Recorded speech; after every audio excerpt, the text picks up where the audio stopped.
Hello Aquarius, Sun, Moon Rising and Venus signs. Kamusta kayo? Sana po nasa mabuti kayong kalagayan. Welcome back po sa Star Tarot. At kung bago kayo rito, welcome din po kayo. Please subscribe, like, share my videos, and leave me a comment kung naka-resonate kayo. So, first card ninyo po, Chariot and Wheel of Fortune. So, napakaganda nito. At saka we also have Temperance. So, si Chariot kasi moving on energy ito. And this also signifies travel, no? So, pwede na ang iba sa inyo rito is going to move. 'Di ba? Pwedeng relocation ito. You're going to move on from one place to another. Pwedeng ganon. Kaya, kailangan ninyo na mag-travel.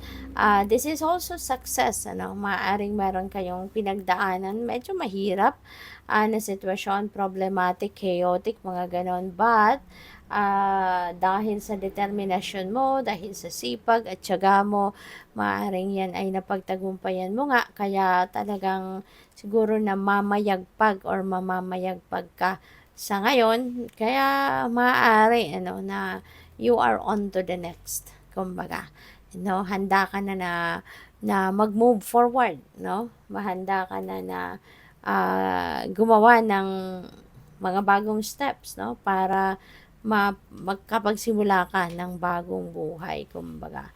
So, we have the Wheel of Fortune. This is good luck and good fortune on your side. Babaling na sa'yo ang swerte. Okay, Aquarius, babaling sa'yo ang swerte.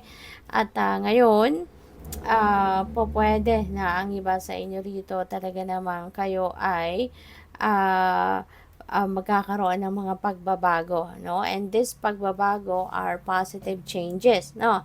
These are positive changes in your life na magaganap, okay? At saka, Aquarius, possible ito na kayo ay magkakaroon talaga ng relocation. Meron ako napipick up dito na po pwedeng related ito sa trabaho. 'Di ba? Maybe you are coming from ibang trabaho, tapos siguro magkakaroon ka ng bagong employer. 'Di ba? Kasi baka eto nga, may bagong job or career opportunity na dadating sa inyo that you are going to take advantage of. Kaya po pwedeng yung relocation na to or yung travel na to is related to that, no? So that is possible. At isa pa, pwede rin ang iba sa inyo rito, siswertehin na din kayo finally sa finances, no? Maaaring magkakaroon kayo dito ng financial blessings or yun nga, financial opportunities na siyang magdadala sa inyo ng swerte pagdating sa inyong kaperahan. So, we have Temperance. This is patience, no? Waiting. So, baka ito na yung matagal ninyong hinihintay na pagkakataon since nakaharap si Panda rito sa Wheel of Fortune card. So, most likely, sinasabi ninyo siguro na finally, diba, it has come. Finally, kung ano man ang wishes ko, ano man itong pinagdadasal ko, have come to fruition. Kaya pa pwede, no, na yung swerteng ito, matagal mo tong minanifest, matagal mo tong hinintay, kaya ngayon, maaring nagpapasalamat ka at masasabi mo siguro sa sarili mo na salamat kasi finally, nandito na ang swerte ko. So, tingnan natin kung ano pa ang ganap. And by the way, maraming salamat for subscribing. And if you haven't subscribed yet, subscribe na kayo. At maraming salamat din for not skipping the ads kasi malaking bagay yan po sa akin. And please click the join button sa baba ng video kung gusto po ninyo na mag-join sa membership sa channel.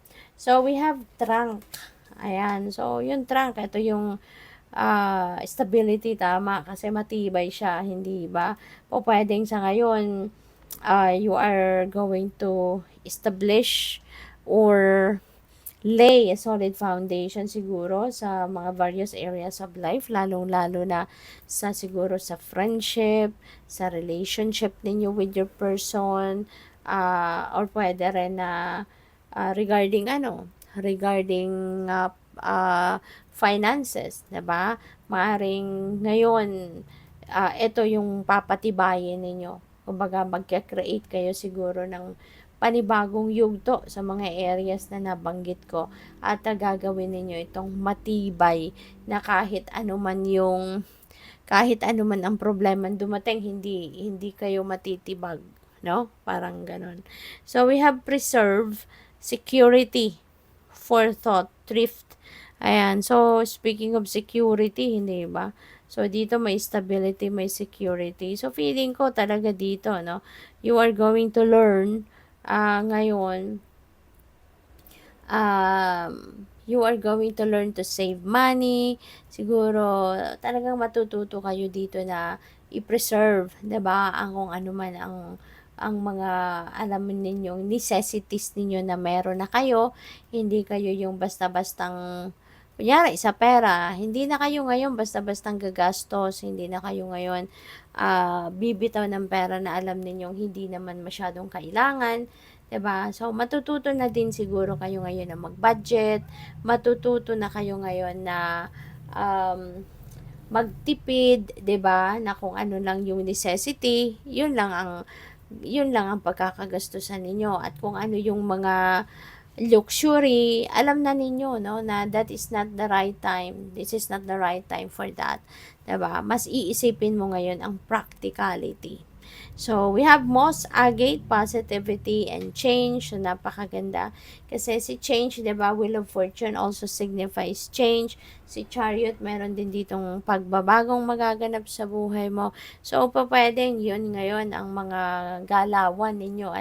Maraming pagbabago. So, pwedeng pagbabago ito na kayo talaga ang mag-i-initiate or pwedeng merong mga pagbabago in your outside world that's gonna have a great impact or a direct impact sa buhay ninyo. Pero ang maganda rito kasi yung pagbabagong ito, ang epekto nito positibo, maganda. Katulad ng effect na hatid ni Wheel of Fortune.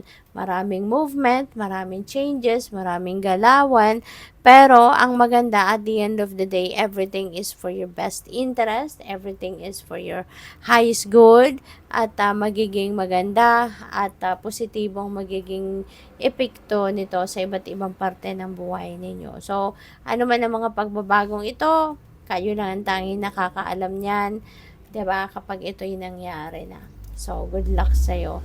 Thank you for watching. Love and light. Namaste.